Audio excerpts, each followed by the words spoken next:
Okay, friends, we'll go ahead and start with chanting Namo Tassa and the three refuges for those who would like to do that. Okay, friends, we'll go ahead and start with chanting Namo Tassa and the three refuges for those who would like to do that. Tassa Bhagavato Arahato Samma Sambuddhassa. Namo Tassa Bhagavato Arahato Samma Sambuddhassa. Buddhang Saranang Gacchami, Dhammang Saranang Gacchami, Sanghang Saranang Gacchami, Dutiyampi Buddhang Saranang Gacchami, Dutiyampi Dhammang Saranang Gacchami, Dutiyampi Sanghang Saranang Gacchami, Tatiyampi Buddhang Saranang Gacchami, Tatiyampi Dhammang Saranang Gacchami, Tatiyampi Sanghang Saranang Gacchami. Welcome, friends, to this Wednesday evening sutta class, and we are continuing our look at the study of the Satipatthana Sutta, precisely the Mahasatipatthana Sutta, and we are doing tonight the last section on the Kaya Anupassana, the mindfulness of the body. So for those who were here since the beginning, we went through the mindfulness of breathing, the contemplation of the four postures and the movements, and then the dissecting the body in the 32 different parts, and then even dissecting it further into the four elements. And now we're going to be the last section on the awareness of death, and especially the stages of the decomposition of the body. Now, this is not people's favorite part of the contemplation. But it's a very important aspect of the mindfulness of the body, and that is the mindfulness of death and how fragile this body is. And even though it's it's kind of rugged and durable in many ways and has many, life-saving functions in it, yet still this body can be subject to death at the slightest moment. And so it's because people usually live heedlessly, thinking that they're going to live to be old age or the normal lifespan, but yet thousands and millions of people die every year before they reach, the age of 30 or 40. So the contemplation of death basically is to install a kind of a sense of urgency, not to delay our practice of meditation or the practice of Dhamma until we retire or we get older, or until my grandchildren graduate from university. There's so many kind of reasons why people say, well, I don't have time to meditate and so on. Because there's a little saying by a Tibetan sage that tomorrow or the next life, we don't know which one will come first. And death can happen. It happens to, young people, middle-aged people, and of course, old people. And so death is certain, but life is uncertain. And the time of our death is also uncertain.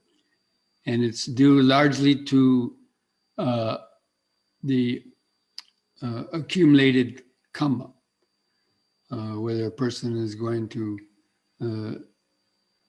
die as a young person or middle age or old age. A lot of those causes and conditions had been previously cultivated in the past, whether it's past lifetime or even in this lifetime earlier, and that can take fruition. But in this part of the sutta, especially, this is called the 9 charnel ground contemplations. And this was done usually as a practice back in the time of the Buddha, where when people died, instead of, in the Hindu tradition, instead of burying them, oftentimes they were created, but out in the forests or places where wood was scarce, or if the people didn't have money to pay for a lot of wood, the family didn't have money to pay for a lot of wood to have a cremation, or other things like that, having big ceremonies, they would take the body to the forest and throw it out on the ground and let the nature just do its thing. And, according to the Dhamma, this body is a vehicle for working out our karma, basically. So we were born into this life because of the previous accumulated karma, and still because we have a residue of greed, hatred, and delusion, that, we took birth. And ideally, each lifetime should be a time for making progress in the practice of the purification of the mind and attaining the stages of the liberation from samsara. But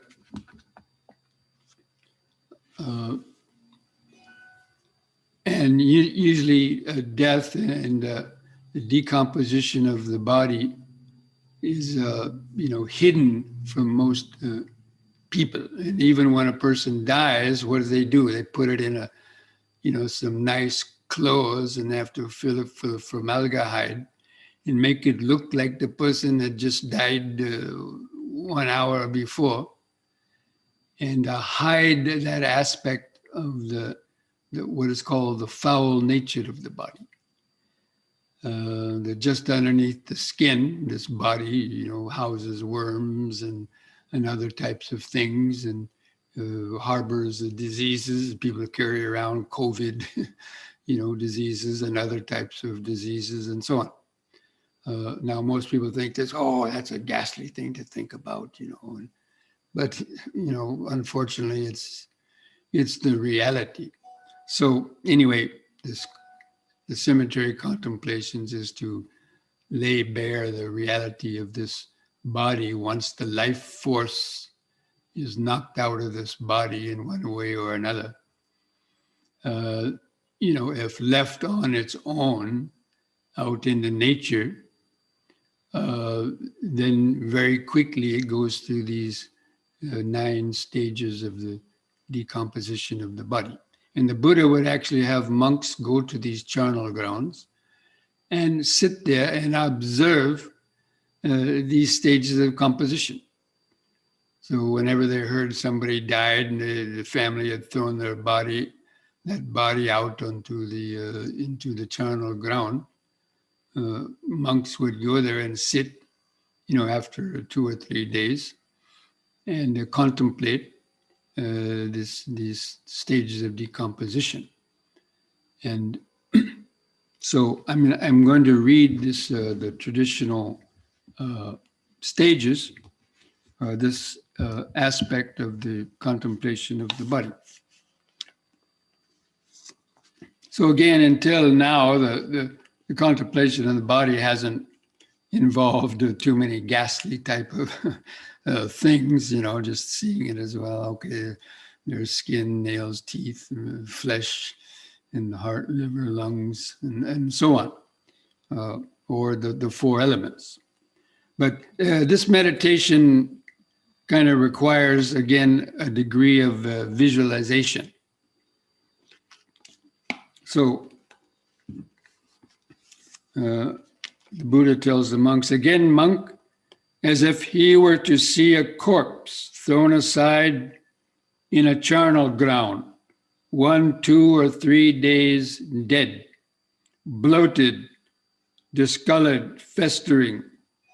He compares his own body with that one, thinking, this body of mine is of the same nature. It will become like that. It is not exempt from that fate. So this is like the first few days of a body being thrown out on the charnel ground. It starts to, become swollen, might turn, blue or black or blue, and it starts festering.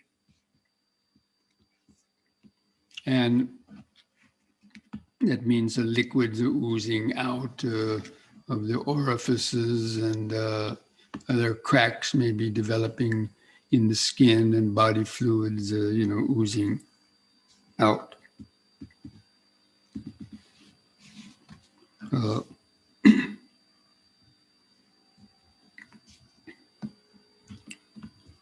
And the main thing is, he, instead of saying, I don't want to look at that, he says, look at this. This is the reality of the body.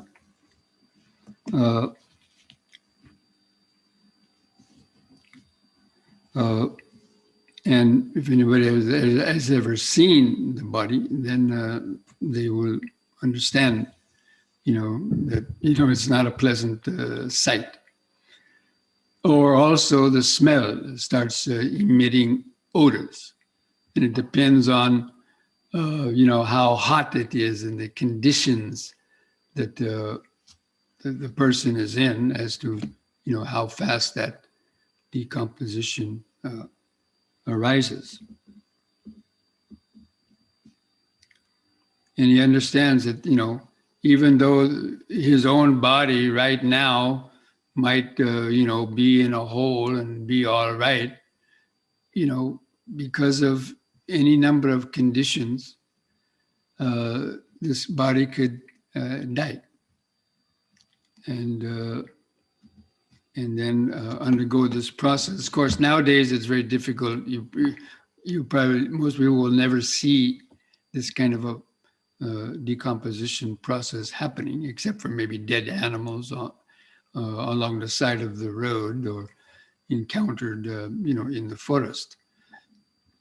But that's why there's autopsies where people can go to see an autopsy, or you can sometimes go to the morgue and see bodies in different states. I mean, if it's dealing with some kind of a crime or so. And so with these different states, so that, the bloated corpse, and the discolored corpse, the festering corpse, these are 3 different stages, different stages. And so like a monk meditating, he might go one day and see the bloated corpse after just a few days. Then he might the next day go back, or maybe 2 days go back, and then he would see kind of the next stage happening, the festering corpse where stuff starts oozing out. And he would observe his, reactions, and try to just see that as the reality. and not to have any averse kind of feeling to it, aversion to it.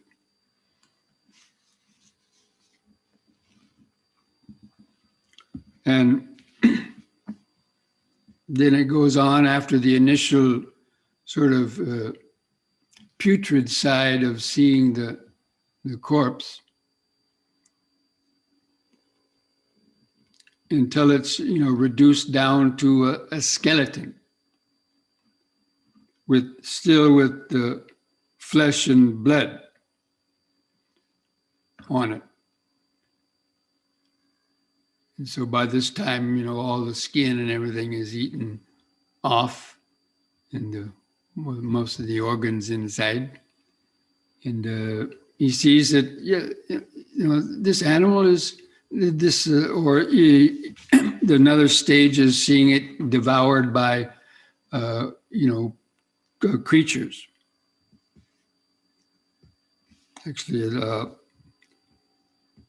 eaten by crows, hawks, or vultures, by dogs or jackals, or other creatures. So basically, it's food, right? I mean, human beings eat cows and pigs and sheep and other animals like that, right? But our human body is no different. The same kind of elements are on a human body that you find on a cow or other bodies. And so it's, for animals, our body is just a good meal too. Just as we regard animals' bodies as good meals, animals will regard our bodies as good meal also. But just because we're a human being, we shouldn't do that. All these are, kind of, cultural taboos and conditionings that are regarding like the human body is something superior to animals and so on. Now, the mind is a different thing. The body is no different than an animal's body, but the mind, of course, is different. We have a human mind, and that's what makes us really a human being, is our mind, not necessarily the body.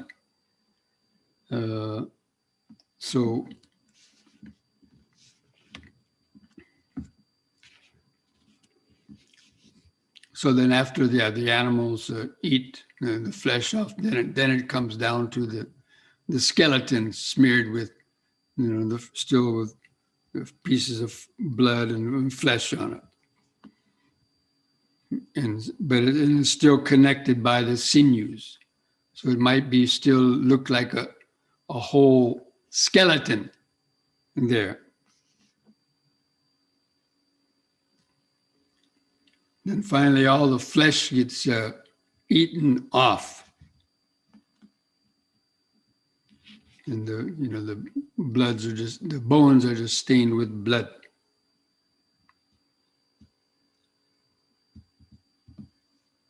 And then finally, after more time, the sinews get rotted away, and the tendons and so on.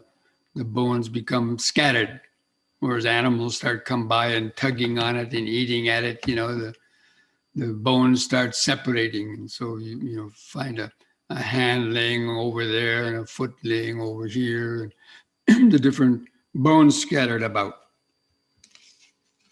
It says a hand bone here, a foot bone there, shin bone here, a thigh bone there, hip bone here, spine here, skull there. And he compares this body with that my own body has not gone beyond that state. That means it's a possibility that could happen to your own body. Of course, even though we think we'll get buried and cremated, for some reason it could happen that way. And then finally, it says, again, monk, as if he were to see a corpse in the charnel ground, or just see the bones whitened, looking like conch shells. And then we're seeing the bones piled up in a heap, a year old, 2 years old. And then finally, the bones rotted into a powder. So finally, after a long time, it's probably, would be a couple of years or longer, I suppose, depending on conditions, that all those, that 150 or more pound body would be reduced to a heap of white powder. And of course, if the body is cremated, it's reduced to white powder very quickly within a few hours. He compares this body with that, thinking, well, this body is the same nature. It will become like that. It is not exempt from that fate. And I'll tell you a story of my personal experience when I was in India before I became a monk, when I was living in the yoga ashram in South India. So on the full moon nights, the yoga teacher took all of us to the beach, and we spent the night on the beach practicing yoga and meditating on the full moon nights. And then there was a funeral procession from the village coming by carrying a dead body. And it was going by a few hundred yards away from where we were on the beach. And they had a cremation there. And we were watching it from a distance. And there was a big crowd of people and, Hindu priests doing incantations and so on. But then after a couple of hours, people started leaving and the fire kind of died down. And then everybody left. All the relatives and people who came for that, they had left. And even the other ashram, my ashram friends, other yogis, students, they also began, going to sleep. And finally, I was the last one awake. I could see the embers from the fire still going on, and no one was around. They had left it there. So I walked over there. This is probably about 11 p.m. I walked over there, and I saw these fire, and there were still bone fragments in it, like spinal pieces of the spinal column, especially, and other pieces that haven't fully burned. So I thought, oh, this is magnificent. This is pretty neat, And I took it upon my duty to tend the fire, and so I got a stick, and I sat there and I turned over the bones, the spinal vertebrae and other large bones, and kind of push it deeper into the fire. And then there was a spinal fluid oozing out and other things. I tended that fire for about another hour, and until those bones got pretty much, burned up. But it was just, I had a lot of fun actually, just sitting there by myself and, thinking, this person about, 12 hours ago was a living being of some kind. It was a human being with a family and so on. And now look, this is what it's become. So I'd never seen that kind of a thing before also. And so I took that advantage to do that and, didn't have aversion to it. But then finally I got tired myself and, I went back and went to sleep. But anyway, so I'm just saying I did have a chance to see that. And, but most people, will not have the chance to see that sort of a thing. So anyway, the main thing is that, and then, so after viewing these stages of decomposition, then as with the other sections of the mindfulness of the body, he said, so the person, he abides contemplating the body as a body internally, contemplating a body as a body externally, abides contemplating the body both internally and externally. So this is where it requires some kind of contemplation means kind of thinking about it and trying to visualize that. But we know that internally means our own body, that will happen too, and externally means every other body has the same nature. So nothing is left out. And he abides contemplating the arising and vanishing phenomena in the body. And this means, contemplating how did this body arise? Well, the moment of conception because of past karma and the rebirth consciousness coming to a new womb or some other body, the birth takes place. But it's because of the accumulated greed, hatred, and delusion, the accumulated karma from a past life, and then the right time of the mother and father and so on. Then the conception takes place, and then the baby grows, and then is born and grows up. That's the arising factors of this body, and the dissolution factors of this body that we've already mentioned. And these are also the dissolution factors of the body. It means old age and death. Now, if someone doesn't want to do that, at the end, the Buddha says, or else. Okay, if you don't want to do that, or else, right? Mindfulness that there is a body is present to him just to the extent necessary for knowledge and awareness. And the person abides independent, not clinging to anything in the world. And that, monks, is how a monk abides contemplating the body as a body. And so this is interesting, this section. And at the end of each of those sections, whether it's mindfulness of breathing, the 4 postures, the clear comprehension with movements, the 32 body part contemplations, the 4 elements, a person can do those. He recommends to do those, but if a person says, well, I have difficulty doing that, or the option is, or else, there is this body. Just knowing that this body exists, there is this body, but not to flatter people, not to,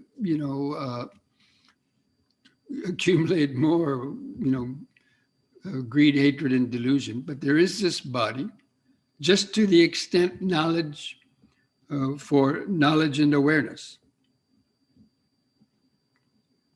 That means present moment awareness. We're cultivating the present moment attention, letting the mind abide in the present moment, that there is this body, and understanding how the world arises through this body and senses, but not getting lured and carried away, with the body and so on. Again, this discourse was given to monks, and many lay people probably won't care to do this kind of contemplation. But when I was a monk in Sri Lanka, I also had the opportunity to do some contemplation, especially with parts of the skeleton. So one of the easiest ways of doing this contemplation nowadays would probably, to get a skeleton, or of course you can get, buy a plastic skeletons on the internet, or you can even buy bones, it seems, or somehow, visualizing a skeleton actually is probably one of the easiest ones, and probably even more realistic, right? Because we're quite familiar with the skeletons, and our kids wear them as Halloween costumes and so on. Apart from what I mentioned about watching the that cremation. Also, I had a skull that I got in Sri Lanka. Somebody brought me a skull, and I used to contemplate that and had that by my pillow at night. When I lay down at night, I used to lay on the right side with that skull, a foot away from my face, and just realize in the morning I could wake up and just be like that, And I was actually happy. I didn't see it as anything morbid. I got that joy, kind of chuckle. Okay, I could get bit by a snake at night. I was living in a place where there was poisonous snakes. I could get bitten by a snake, and there was some leopards around or other animals, and they could have come and eaten the body. Of course, I probably knew that wasn't going to happen, but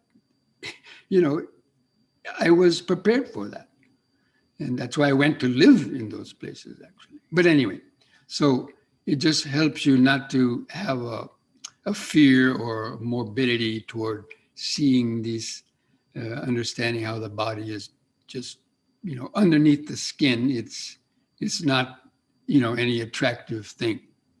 And so that's another aspect of this contemplation, is that even though this body is encased in a skin, it might have beautiful hair and eyes and all these other things, within a very short time, it could be reduced to that. And as I mentioned in another story, there was a courtesan, or it might have been a queen, but I think it was a courtesan, like a lady of the night, right? So she's very beautiful, and people used to pay, 500 gold coins to spend the night with her. But then she died. And then the Buddha asked the king, don't cremate this body, take it to the cemetery, to the charnel ground, and to undergo this process. So they did that, and then after a couple of weeks, the Buddha invited all the monks and lay people.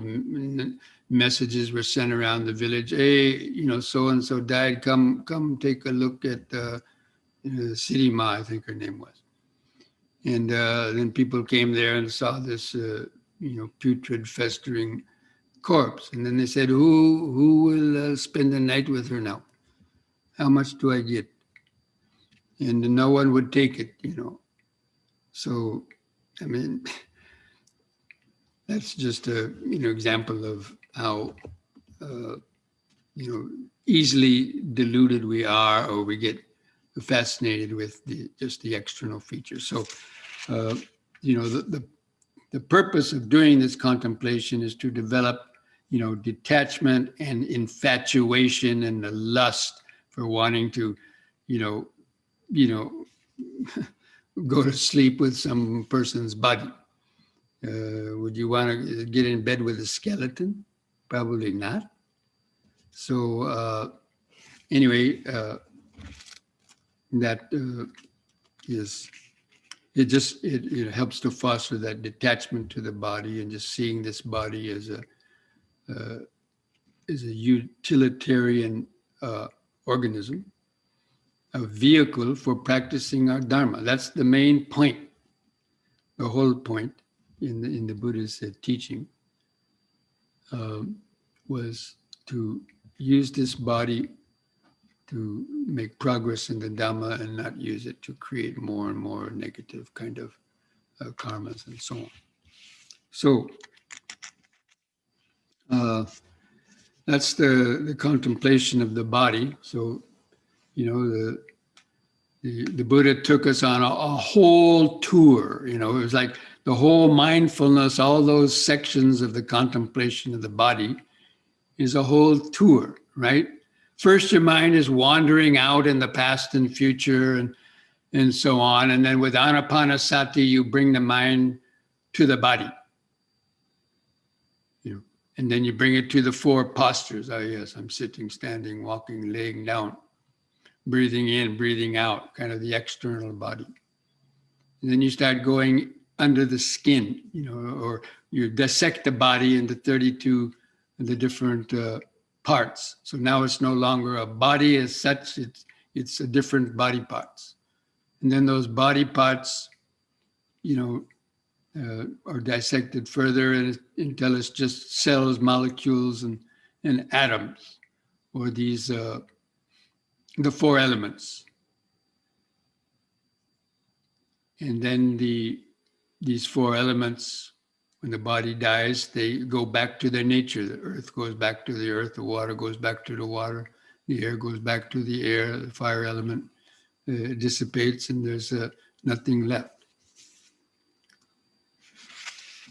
So, again, as I mentioned, most people don't, care to do these contemplations, but so they may not be for everybody. But and again, it requires some level of kind of visualization. So that's why getting detachment to the body is the first stage of then being able to look at the mind, because the body is one of the biggest obstacles that we have. And so we have to see it in the right light and put it aside. There is this body, but just for bare knowledge and awareness. There is this body there, so you kind of set it aside. And now then the next contemplations are contemplating the feelings and the mental states that we'll be starting to go over starting next week with the mindfulness of the feelings. But the contemplation of the body, because it's such a preoccupation, it's one of the biggest preoccupations with people. They're either preoccupied with other people's bodies, or they're preoccupied with their own body, especially if it has a lot of sickness and illness, and their whole life and mind is consumed by just trying to keep this body alive in one way or another, and causing so much grief. So first we have to put the body aside in order to get to the mind. Put it aside, that means giving up the attachments to it, and just let it be there. And if a fly is crawling on you, so be it. Fly is getting something out of walking on the body, or something else. So now, having gone through that, if anybody has any questions that they would like to ask regarding this, could be any section of the mindfulness of the body. Don't see any chats have come up. I guess people are not very chatty with that contemplation, I suppose. But if anybody has any questions that they want to ask, you can unmute yourself and ask a question. Bhante, I have a question. I missed the section where you described the 32 parts of the body. And I was wondering if these 32 parts, do they comprise internal as well as the external body parts? Yes. There's 5 external parts: hair of the head, hair of the body, skin, teeth, and nails. The rest of them are basically internal, all the different organs, bile, flesh, tendons, feces, urine, and so on. Yeah. Okay. I mean, there's many more than 32 parts, but those are, you get the drift, right? So feces and urine are also considered body parts? Well, yeah. They're a part of the body if it's inside of you, right? Until the feces comes out, it's still inside you for a while, the urine. Yeah, but not literally. Well, anyway, this is how the Buddha broke it down. He wanted to include that because how many pounds and tons of feces does one body produce? I mean, if they had to weigh it, it would be interesting. I haven't seen any statistics, with how many gallons of urine does a 50-year-old person generate after 50 years, or how many tons of feces, or one person, let alone billions of people producing this much stuff. I mean, it'd be a lot. Yeah. Yeah. Yeah. Yeah. Thanks, Bhante.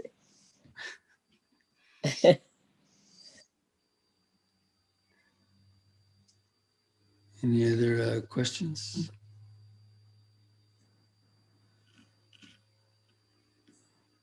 Okay, if not, then there's a question in the okay, chat. there is a question down here. Okay. Why does it produce happiness when meditating on the decomposition of the body? Well, it would only produce happiness if you are, a monk, maybe, or, kind of understand it. And, I'll tell you a story. I told you that the skeleton, that was one of the main ways that I did this contemplation, was using a skeleton. And sometimes I had a real one, as I mentioned, a skull anyway. But I was living in a place, and, at one period of time for a few years, I was living on this kind of a beach in south of Sri Lanka. It's kind of a deserted beach area. And on the full moon nights, there was a little temple there with a sandy courtyard. And I used to pace up and down. It was like a deserted place, and no one hardly came there. And I trained myself to just, visualize kind of my body as a skeleton walking. I couldn't do it perfectly, but I could do it enough to whether I could just see these, bones and a walking skeleton, just walking up, to the end of the path and then turning around. And I got blissed out of my skull, I mean, literally. No, I got a lot of happiness out of that, because I was just totally alone, and just, that's what it is, right? It took away the skin, that would just a skeleton is walking, where everybody else would think that's morbid, but I could, because I was in a kind of samadhi, I mean, because to hold that kind of a visualization, you have to have a good deal of concentration. And so that in itself produces the piti in the sukha. So it's because of the concentration that you're also having that kind of happiness. Now, an ordinary person won't do it because they're not going to concentrate on it, and it appears morbid to them, and so they're not going to get any happiness from it. So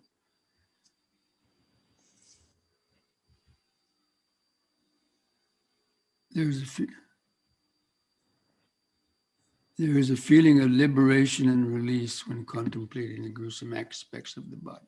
If you know Dhamma, yes, there can be, because again, you know that's the reality of it, and the delusions that people are into, clinging to just these external features of the body and trying to make millions of dollars based on their bodies, right? And all these different ways that people are trying to do that, or putting down other people because they don't have that kind of a body, for example, and so on. Let me see, there was another.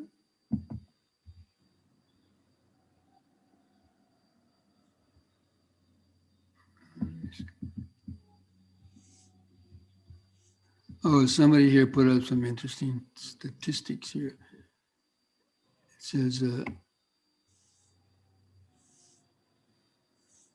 9,496.2 gallons of urine, 25,704 pounds of feces. It doesn't say how many years it took, but probably over an average lifetime. Well, that's good. See, they have statistics for everything. But you don't find those up on CNN News or anything like that. You find out how many people died of COVID today or yesterday and so on. And I'm not belittling that, but I'm still, but these kind of things are not normally talked about. Okay, now this question. I'm hearing from India about the death of a person I'm related to or directly known, yet it is not registering in the mind. I don't know what to do to increase the awareness of death. Can you please advise? Well, it's true. We can hear these things. And even if it's one of your relatives or somebody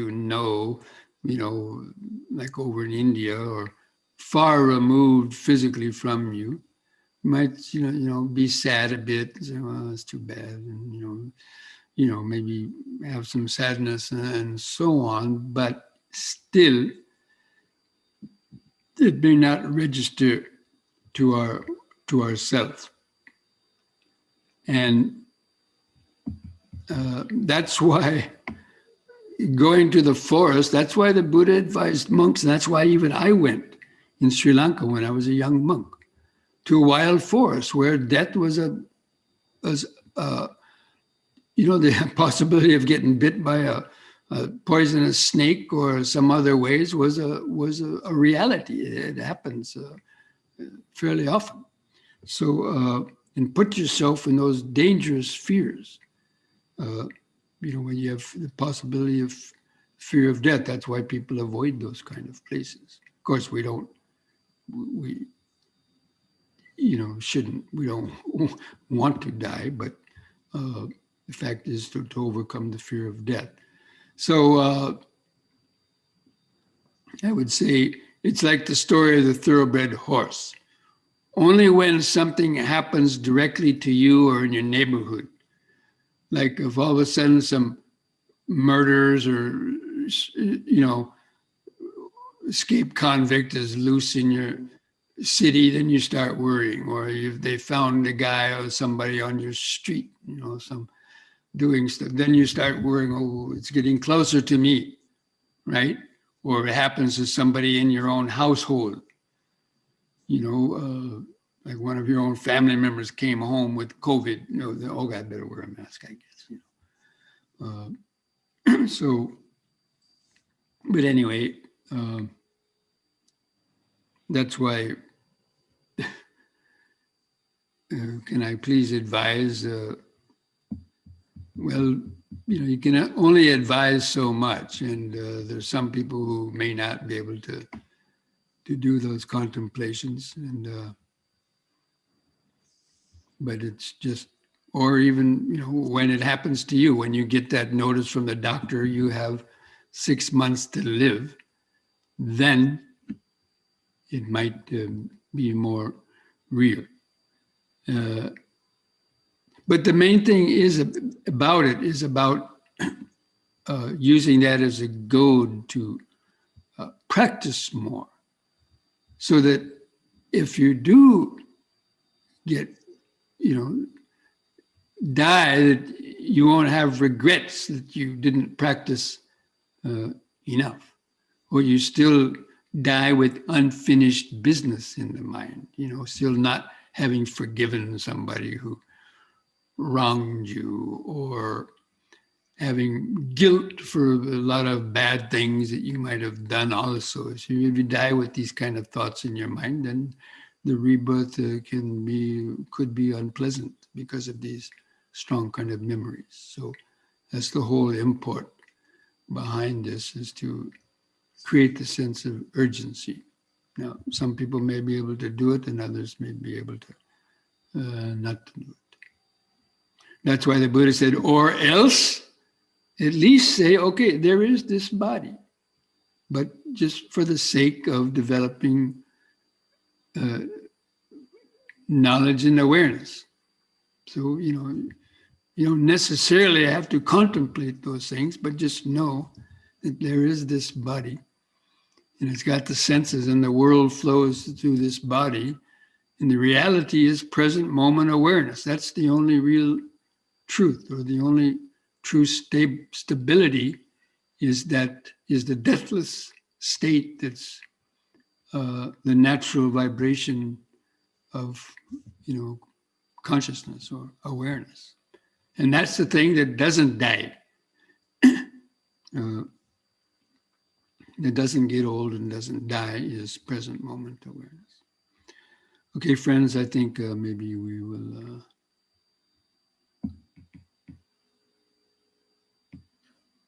Okay, one last little factor. Based on average global life expectancy, 71 years. Yeah, so maybe those statistics on the amount of urine and feces are over 71 years, perhaps.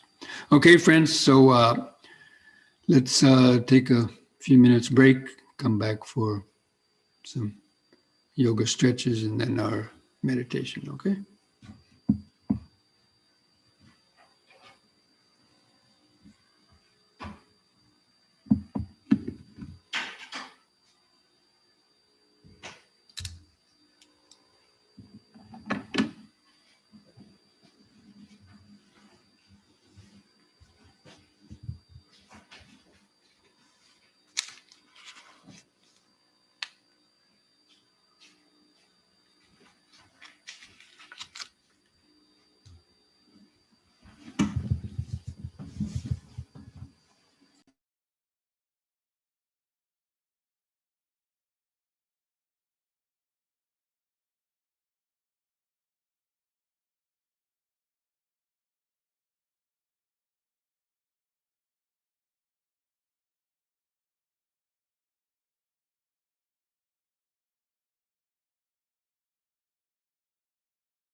Just stand straight. Relax the arms and hands at the sides. Gently close the eyes. Feel your feet pressing the floor. Feel that earth element vibration, of that hardness, of the weight of the body pressing the floor. Just try to feel the height and weight of the body over the feet. Feel where the clothing touches the skin in different places. Feel the head balanced on top. Just drawing the mind into the body, the external body, standing. Then begin taking some deep, slow breaths. If you know the three-part breathing, try to do that. Taking a few seconds to expand the abdomen, rib cage, and upper chest. Hold the air in the lungs. 2 or 3 seconds. On the out breath, when you feel the last bit of air go out of the lungs. And then the next in breath. Just cultivating this basic awareness. Breathing in, letting go of the past and future.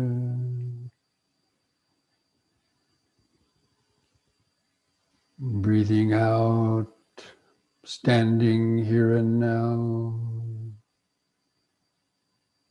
Breathing in, letting go of the past and future.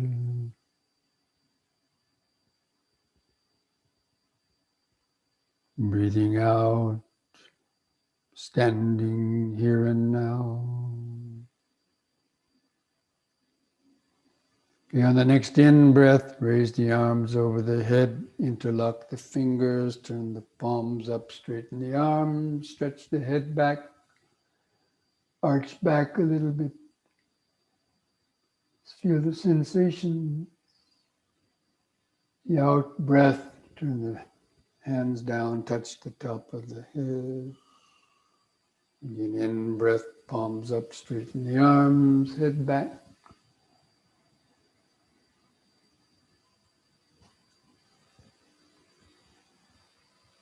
Out breath, touch the head. Third time, hold that upward stretch longer. Bend back a little more.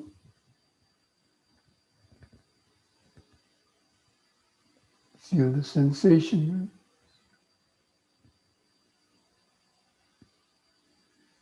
And release the fingers. The out breath, arms back to the sides. Just relax. You can just close the eyes. Try to focus inside, feel or imagine cellular vibrations, the activated life force, oxygenated blood.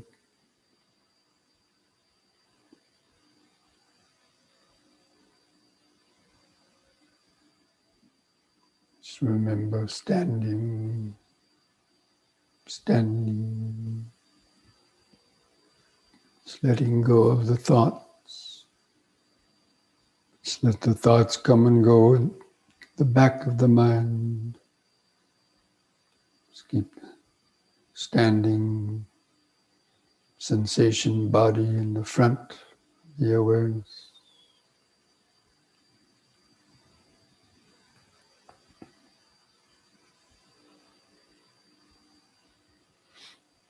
Okay, next, on the in-breath, push up on the toes while raising the arms over the head in this way, facing the hands toward each other and stretch up. Out breath, come back down.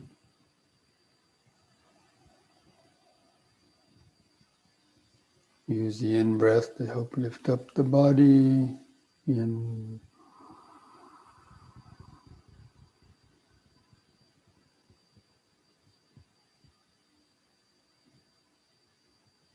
Out.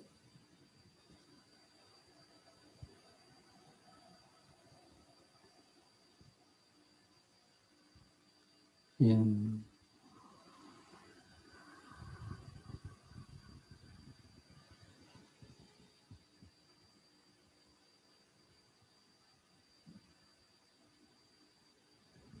Out.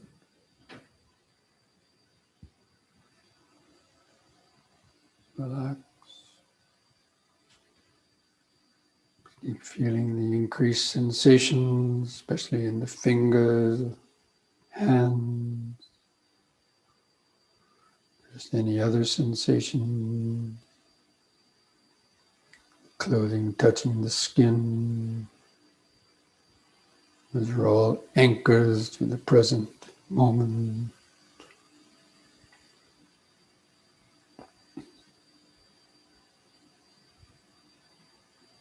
Standing, standing.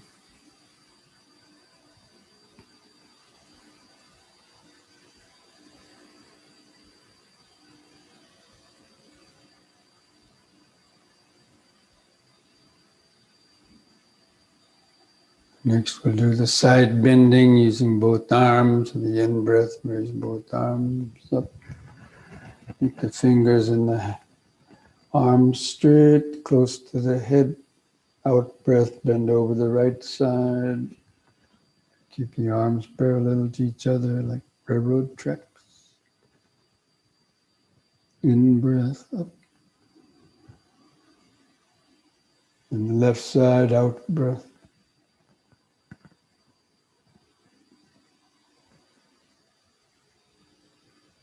In,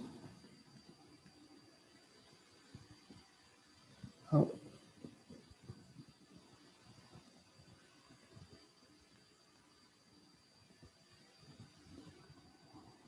In, out.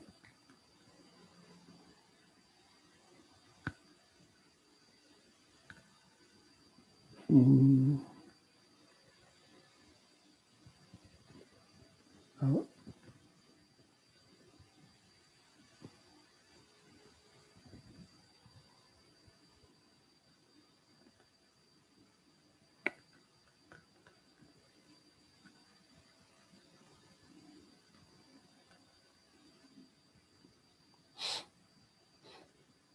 On the out breath, lower the arms. Just relax. Feeling the sensations, especially the earth element vibration.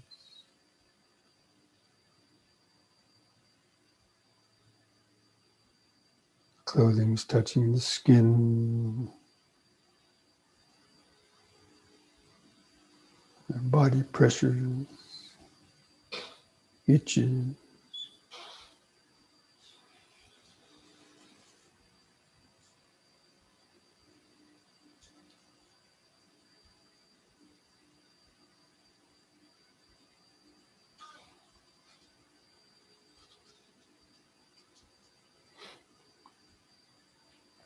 You now spread the legs apart, at least 3 feet, wider the better.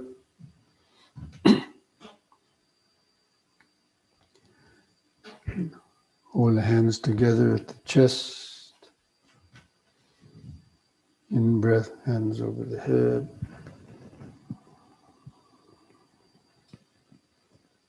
The out breath, lower the hands to the chest and bend the knees, lower the body down, try to keep the spine upright.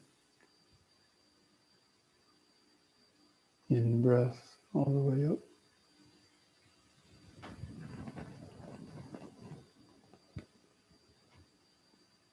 Out.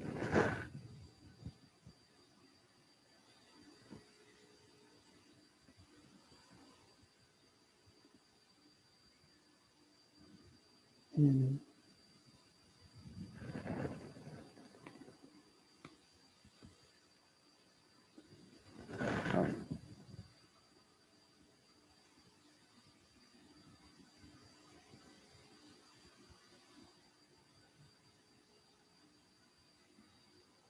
In.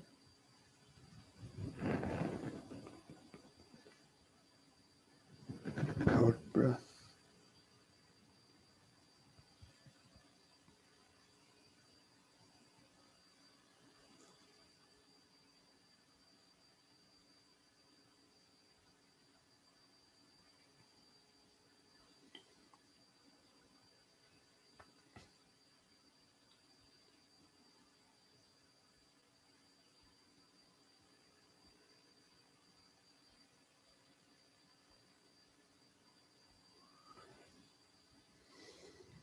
And now we'll do the twisting from right to left,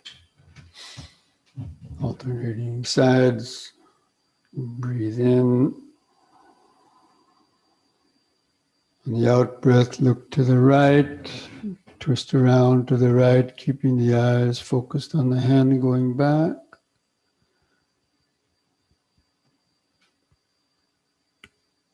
In breath, back to the front. Let the feet turn with the body, and then to the left on the out breath.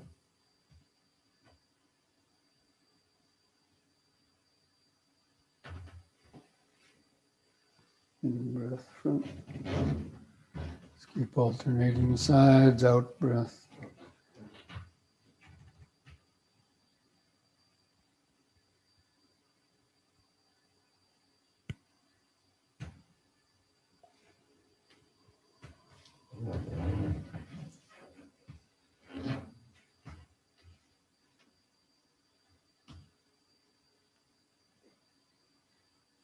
Once more to each side.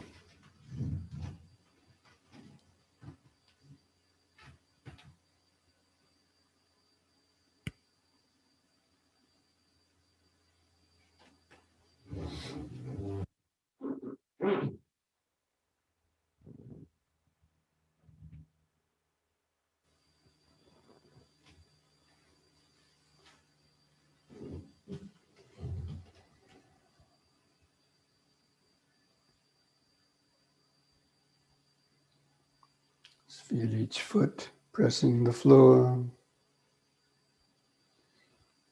The pulsations, life force vibration.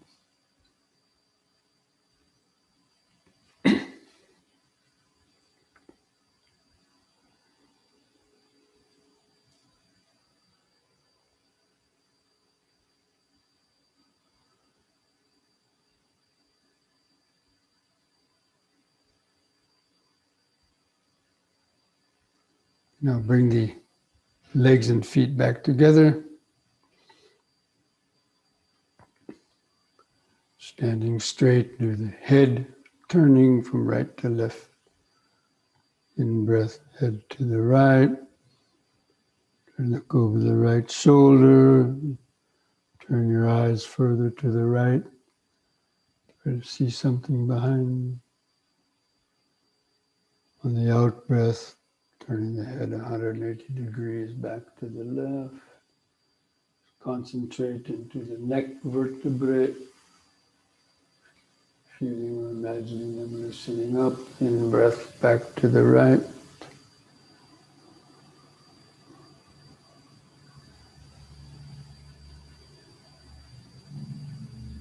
Out breath, left.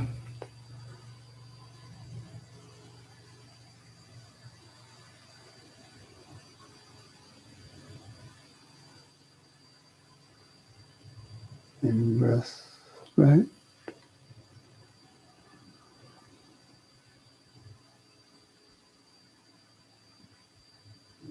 Left.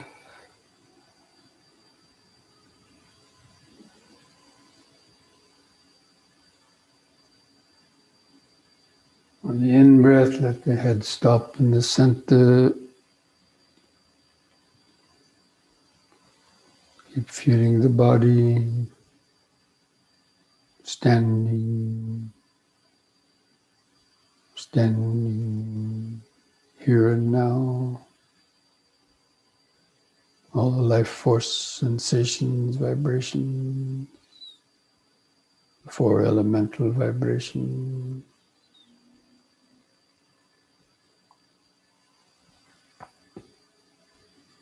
Okay, one last exercise, the backward and forward bending. Again, just be careful with the back bend. Don't bend back too far the first time. On the in-breath, raise the arms up, make a gradual opening of the arms out to the sides. You bend back, keep the eyes open.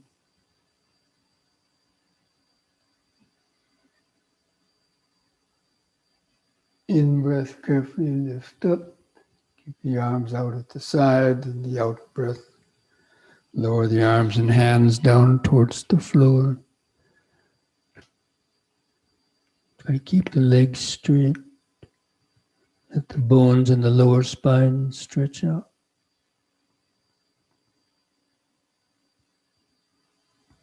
And begin standing up, turn the palms outward again.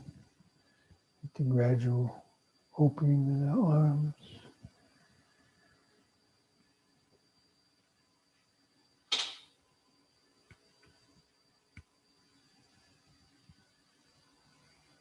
In breath. Out.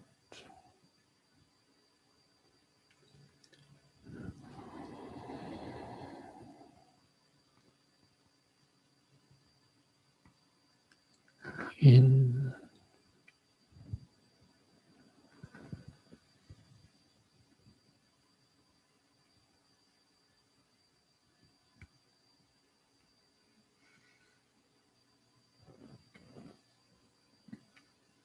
Out.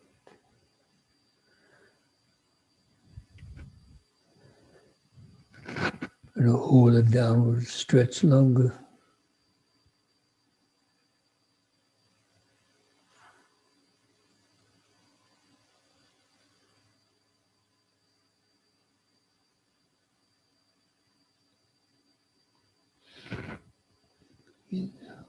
Standing up, in breath, bring the hands together at the chest. Out breath back to the side. Just feel the whole body.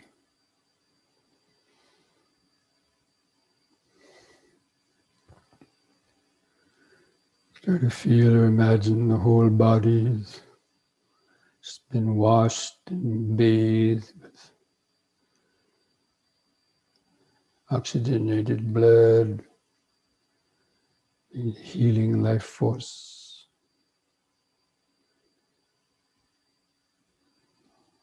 Bringing joy to the cells of the body.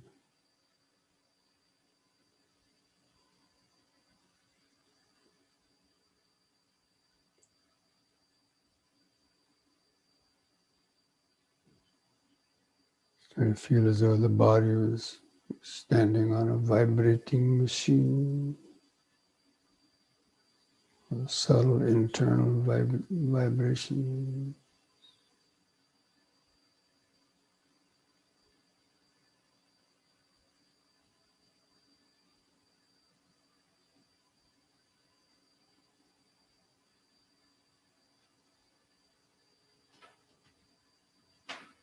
Present moment awareness.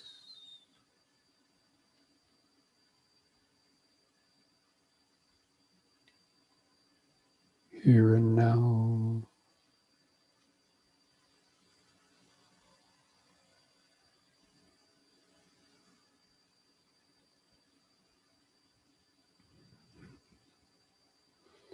Okay, so let's come back to our sitting places for begin the sitting awareness.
Okay, friends. So try to sit straight, keeping the back and the spine, the back of the head in a straight line.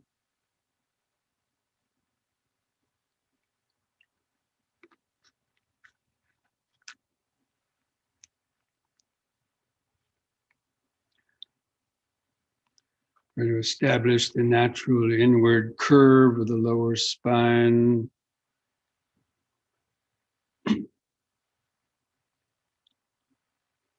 Place your hands one on top of the other in the lap if you can, or resting on your legs. And keep the chin raised up, level, parallel to the floor. Keep the shoulders back a bit. Upper chest is open. Just imagine your body sitting like a Buddha image.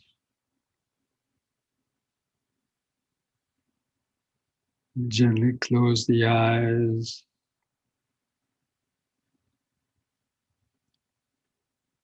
Now focus your attention down to where your buttocks press the seat.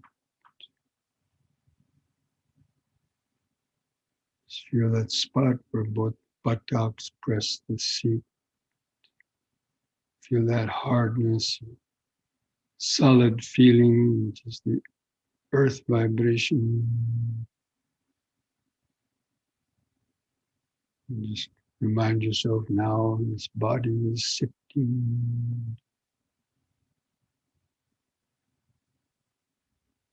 And try to mentally feel the way the legs are bent underneath the knees, and the feet underneath.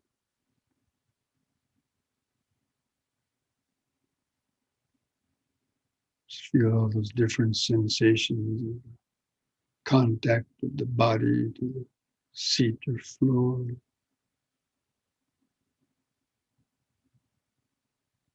Buttocks, the feet. Feel some sensation.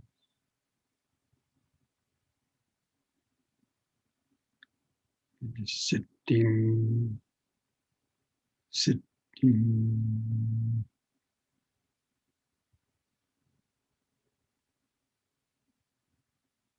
And feel the hands touching together, the hands and fingers.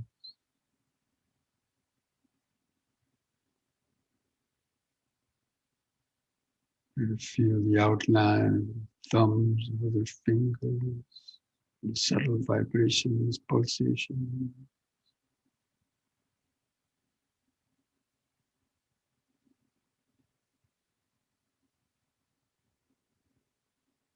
And what are those vibrations? Basically just cells vibrating, interacting, producing friction that we feel as a sensation.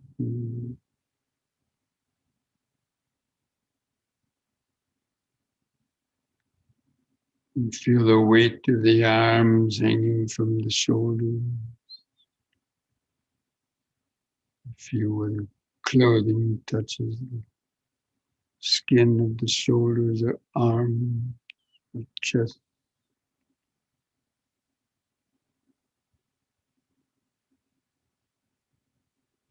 These are all anchors to the present moment.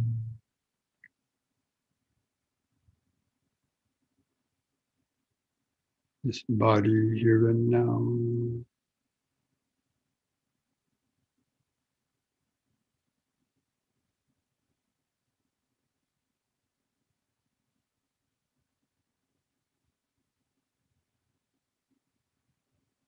Now feel the base of your neck. You feel where the clothing touches the skin around the base of the neck, your collar.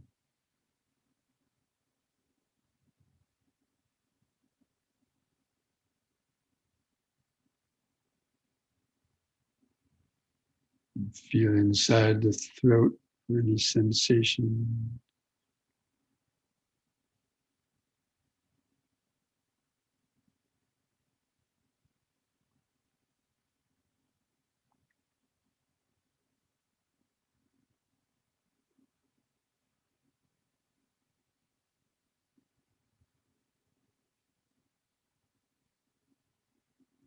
Now moving up into the head, feel your lips touching together. The upper lip touches the lower lip.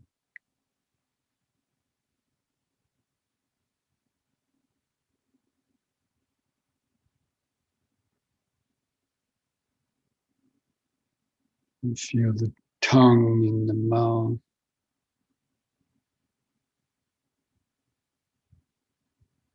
The tongue may touch the teeth.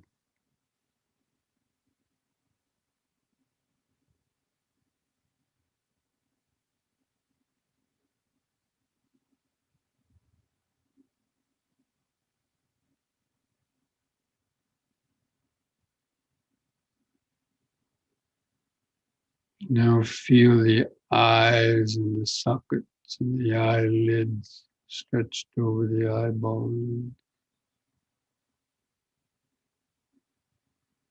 It's kind of like just gaze upon the eyeball with the inner eye of awareness.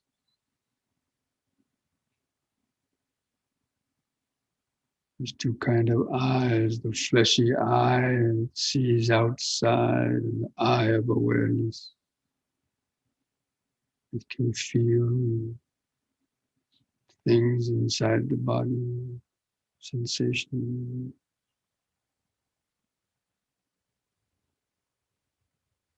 You can observe mental images.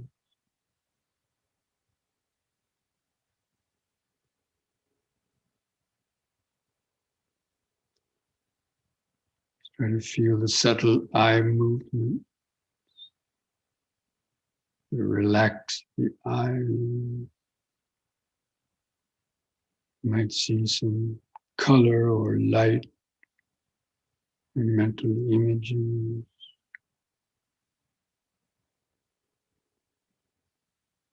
Seeing with the mind's eye.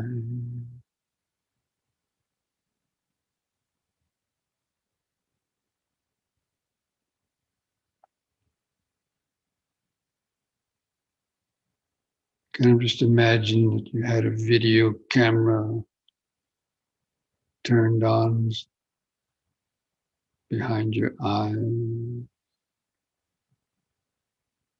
Just feel the sensations on your face.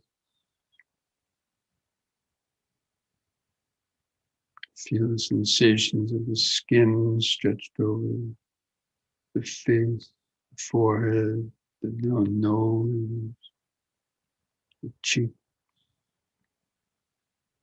the lip.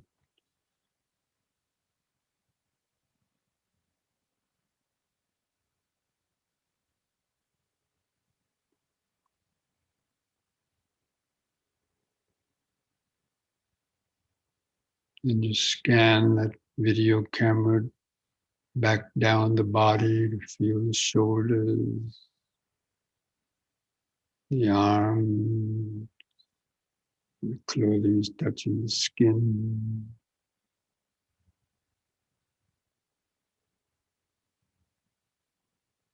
Panning the mental camera downwards, feel the buttocks, hands and fingers touching the buttocks, legs and feet.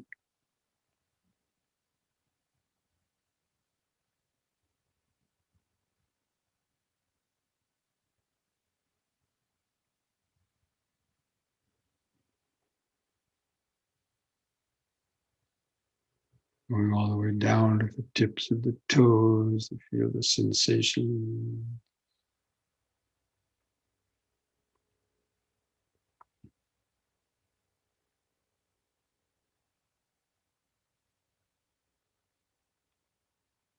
Moving the awareness back upward. Just contemplating in this body, there's outer skin, the hair, the flesh, inside the bones, various organs. So as you move the attention upwards, kind of just imagine, if you can, the stomach, intestine,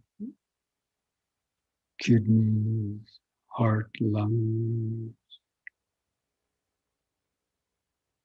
even feces or urine.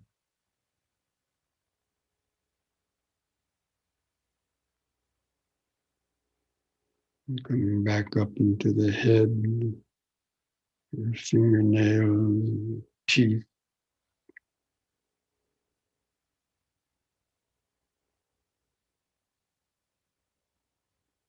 This body is just an assemblage or a collection of all the body parts.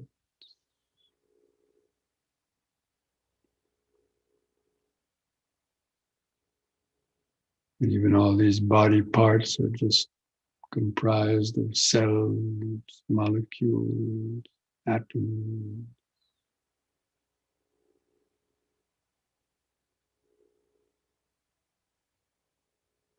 The four elemental vibration.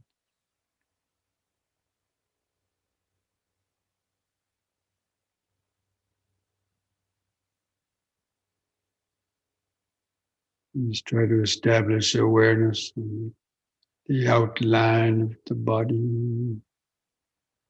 Just keep the video camera running on the sitting, breathing body. Take a few deep, slow breaths to feel that exaggerated expanding and contracting of the earth element and the air element. The air going in the lungs to expand the ribs and flesh, which is the earth element. And the contraction of the out breath. The element goes out of the body.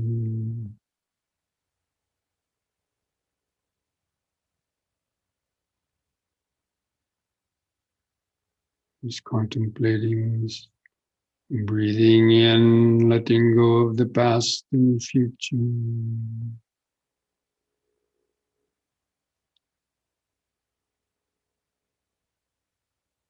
Breathing out, sitting here and now.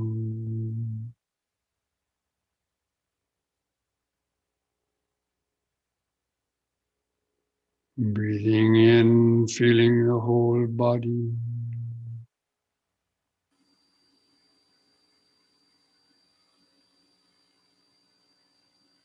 Breathing out, feeling the whole body.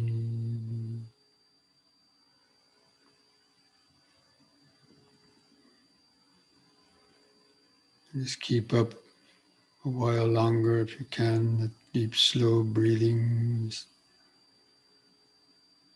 Breathing in, feeling the whole body. Breathing out, feeling the whole body. As you're doing that, try to sort of imagine as best you can just all these bones of the body and the flesh and the organs, expanding and contracting.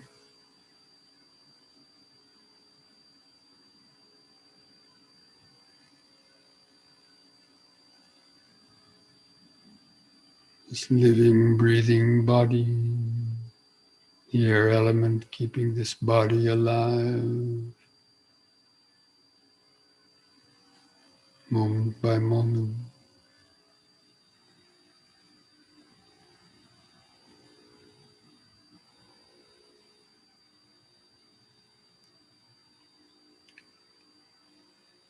Contemplating the arising factors of the body. How did this body arise? It arose from the conception of your mother and father, the karmic energized consciousness from a past life,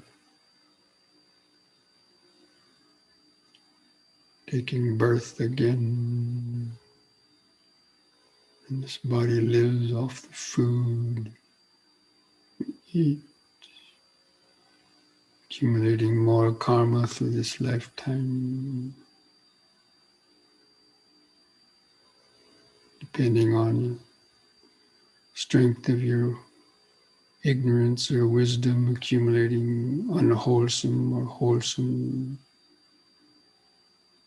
thoughts and action, bringing the results of either happiness or suffering, depending on those actions.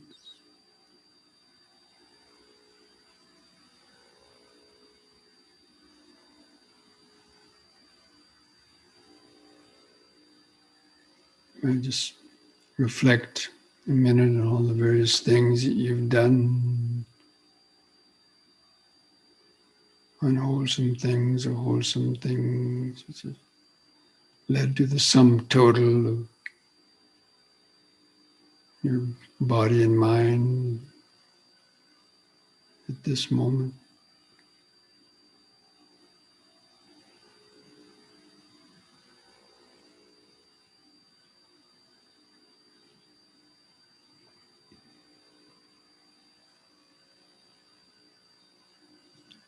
This body may live to be 20 or 30 or 40 or 50 years old, older, all the way up to 100.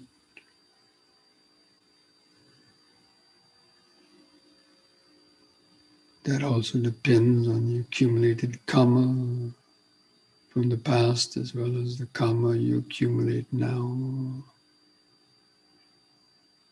And at some point, death will occur.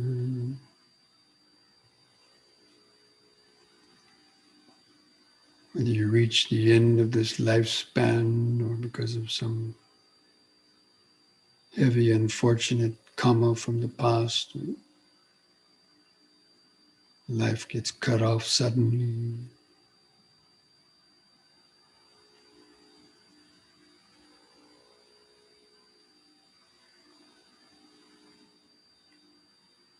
The dissolution factors of this body, once you reach 40 years or so, then the body starts going downhill. Dissolution factors, things not starting to work anymore. Old age.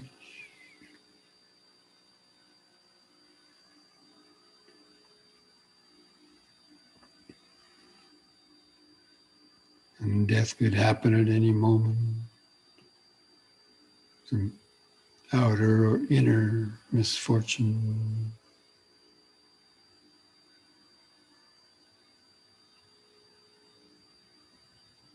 And what would happen to this body? If you can imagine it, you imagine this body being, suddenly hit in a car accident or some other accident which you suddenly, without notice, found yourself dead.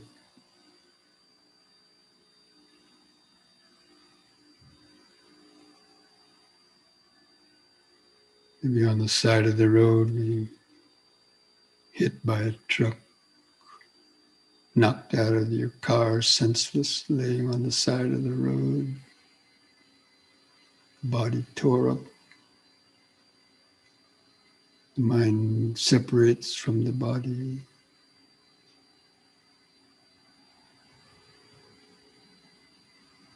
And you look at that body laying there dead on the side of the road, say, well, that was always a possibility. Death has occurred. And leave it behind.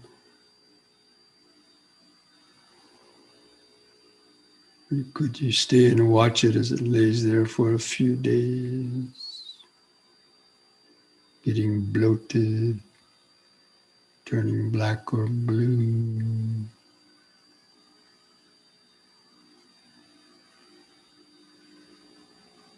Festering, maybe some animals coming over and trying to eat the flesh.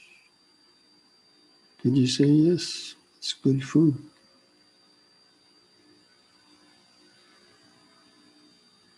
Could you accept that?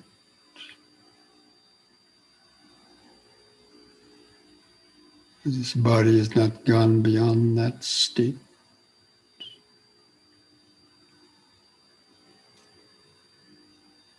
And even worms and other things crawling in and out of the eyeballs, the nose, the mouth, foul odors, oozing pus and bile.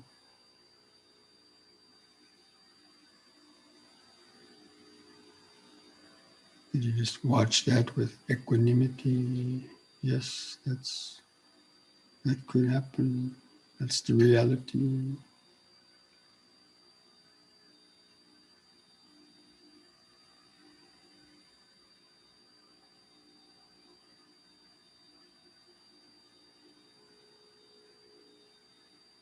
And seeing this, all the flesh rotted away, just this skeleton laying there on the ground.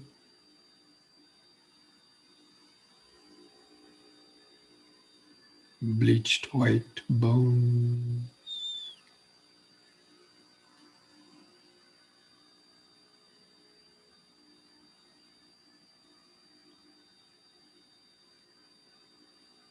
Them gradually rotting away and turning into just white powder.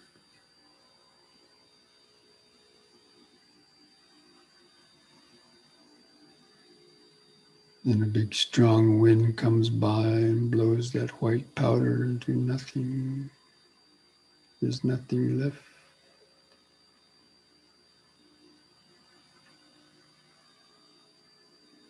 Yes, this very body is of the same nature. It has not gone beyond that state. But then what happens to the mind?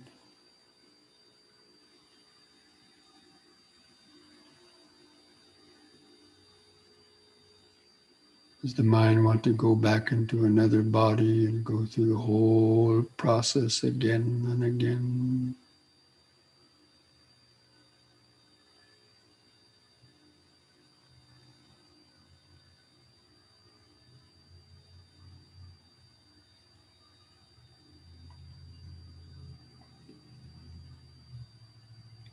When you get enough of that contemplation, you can, or else there is this body. Stay connected to the breathing body.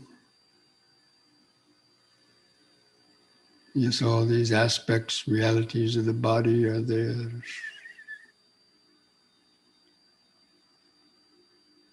But the important part is developing present moment awareness. There is this body, but using it for the purpose of developing mindfulness, concentration, and wisdom, for treading the path of freedom, for working on the mind.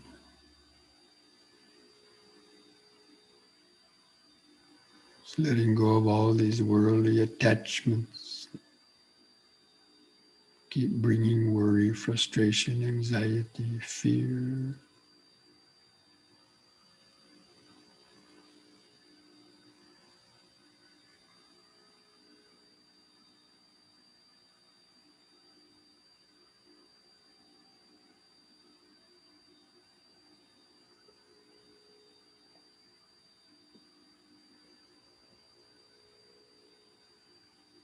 And just continue these contemplations as best you can, whichever aspect of them is helpful for you, whether it's just developing anapanasati,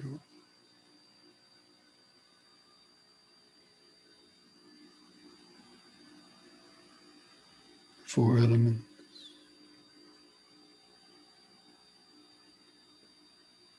or there is this body undergoing the process of impermanence, but using it to stay grounded in the present moment,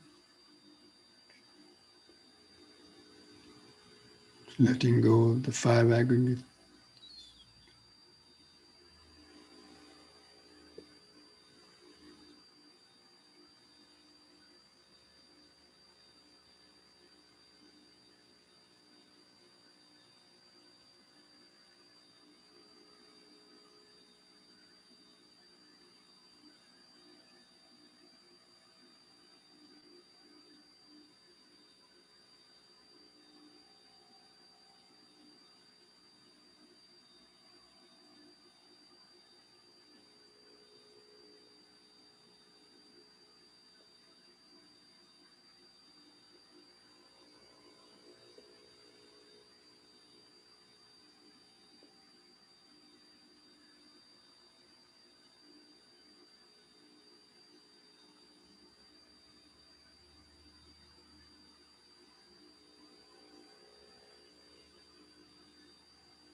Sambe Sankara Anichati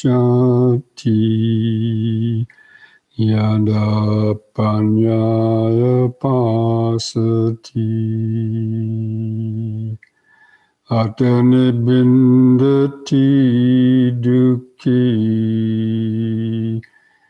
Yesamango Visuddhya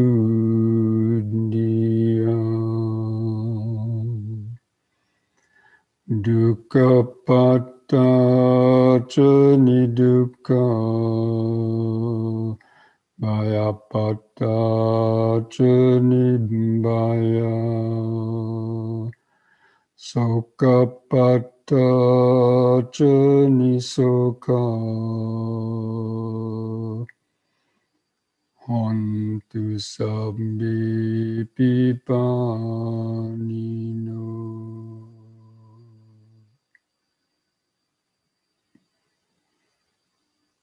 All conditioned things, the five aggregates of this body, mind, and world are impermanent. They arise only to change and pass away. When one sees this with the eye of wisdom, one becomes disenchanted with suffering. This is the path to purity, to freedom. And may the suffering be free from suffering.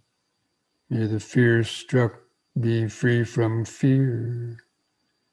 May the grieving be free from grief. So too may all beings live with mindfulness and wisdom. And thus spoke the Buddha.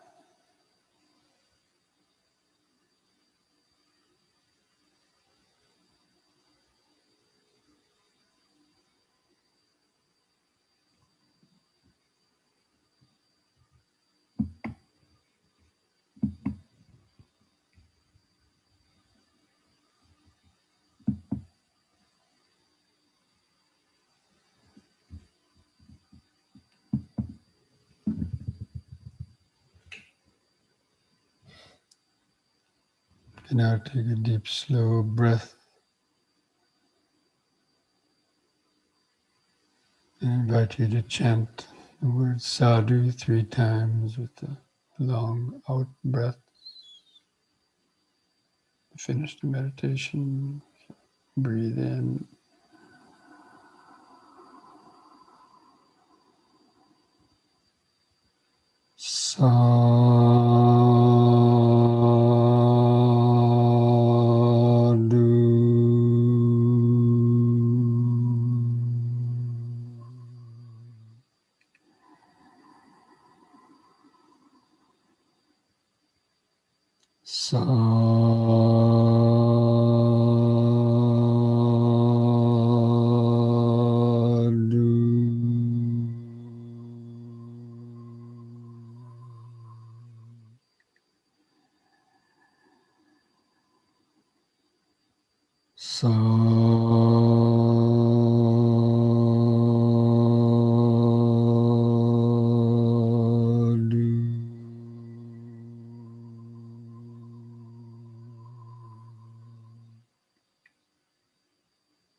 Now place the hands at the edge of the knees and take one more deep breath. As you breathe in, stretch your head back and arch your spine. Pull the hands against the knees, arch back.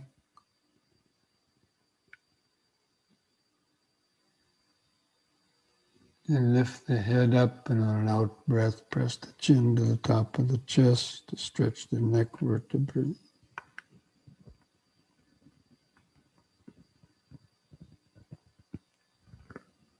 And lift the chin up level on an in-breath.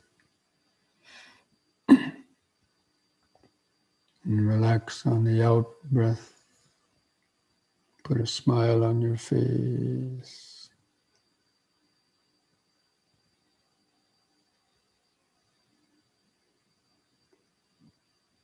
Okay, friends. So, covered a lot of ground this evening, going from birth to death to bone dust. Okay, so anyway, I hope you're able to get some little bit of insight from doing these contemplations, and so try to continue your meditation throughout the week. Don't forget mindfulness. The day keeps dukkha away. Sutta, a day keeps delusion away. And Namo Buddhaya. Namo Buddhaya Bhante. Thank you. That the deathless pure awareness is right there, but literally beneath your nose, the present moment awareness. Okay, so I wish you all the best. Stay safe, stay well. See you again. Thank you.